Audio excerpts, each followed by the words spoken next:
Typhoid নিয়ে অনেকগুলো কথা বলেছিলাম, তার মধ্যে সবচেয়ে যে সমস্যাটা হচ্ছে, যেমন আমি মা হিসেবেও কিন্তু আমার প্রশ্ন থাকছে যে আমার বাচ্চাকে আসলে টিকাটা দিব কিনা। কারণ অনেক সময় দেখা যাচ্ছে যে ডেভেলপিং কান্ট্রিগুলোতে যেটা হয় যে ট্রায়ালগুলো আমাদের এখানে করা হয় বেশি, তো অনেকে সন্দেহ প্রকাশ করেন। তো এই জায়গা থেকে যদি আপনি একটু বলেন যে যারা দিতে চাচ্ছে না তাদের আসলে আপনি কি বলতে চান, বা তাদের উদ্দেশ্যে আপনার আসলে মতামতটা কি? দেখেন, আপনি খুব সুন্দর করে বলেছেন। একটা মা তার সবচেয়ে ভালোবাসার পাত্র তার সন্তান, সুতরাং যেটি উনি জীবনে কখনো শোনেননি, হঠাৎ করে যদি তাকে একটা কিছু বলা হয় তাহলে তার মনে প্রশ্ন আসাটা দোষের কিছু না।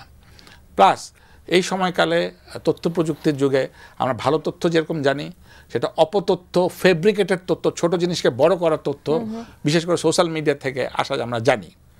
সুতরাং ওনার ভেতরে যে ভীতিটাকে, এটাকে আমি খুব ইতিবাচকভাবে দেখি।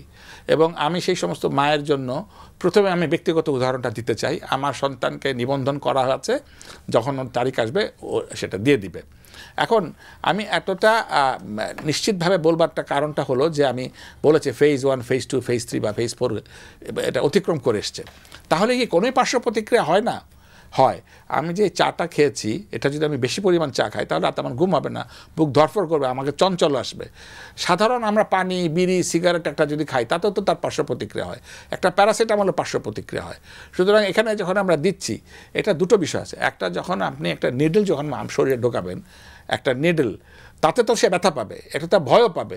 এই নিডলটা ঢোকানোর কারণে, এই সুচটা ঢোকানোর কারণে সে তার মাংস একটু চিরে যেতে পারে, তার নার্ভ একটু ছিঁড়তে পারে, তার মাইক্রো ভেসেল ছিঁড়তে পারে, তাহলে একটু ব্লিডিং হতে পারে। অর্থাৎ আমি বলছি যদি ভ্যাকসিনের ভিতরে কিচ্ছু না থাকে, শুধু আমি পানি ঢোকাই, তাও এই পার্শ্ব প্রতিক্রিয়াগুলো হবে। এখন একটা অচেনা পদার্থ শরীরের ভিতরে আমরা ঢুকিয়ে দিয়েছি, এটাকে আমরা বলছি অ্যান্টিজেন। অর্থাৎ শরীর এই জিনিসটাকে কখনোই সে দেখে নাই, হঠাৎ করে দেখলে তার এগেনস্টে সে কিছু অস্থির প্রকাশভঙ্গি দেখাবে। তাতে কি হতে পারে? একটা হচ্ছে জ্বর হতে পারে। এই জ্বরটা আমরা দেখেছি যে ভ্যাকসিন ইনডিউস, অর্থাৎ ভ্যাকসিনের কারণে, এটা ইনফেক্টাইল না, অর্থাৎ ডেঙ্গু জ্বর বা চিকুনগুনিয়া জ্বর না। এটা সাধারণত 1 বা 2 দিন থাকলে চলে যায়।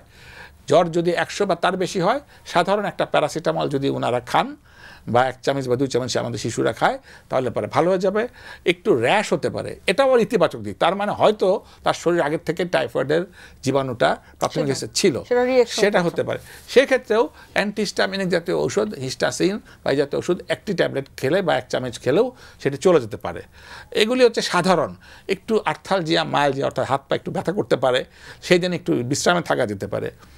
আর হ্যাঁ, শতকরা 0.01 এতে অ্যানাফাইলেকটিক রিয়াকশন হতে পারে।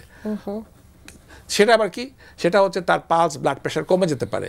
কিন্তু দেখেন, এই চিকিৎসাটা বা এই ভ্যাকসিনটা না হচ্ছে একটা শিক্ষায়তনে, এটা বাসায় যে দেওয়া হচ্ছে না। তাতে এ গ্রুপ অফ দ্য পিপল, সেখানে শিক্ষকরা থাকছেন, মেডিকেল পার্সোনালরা থাকছেন।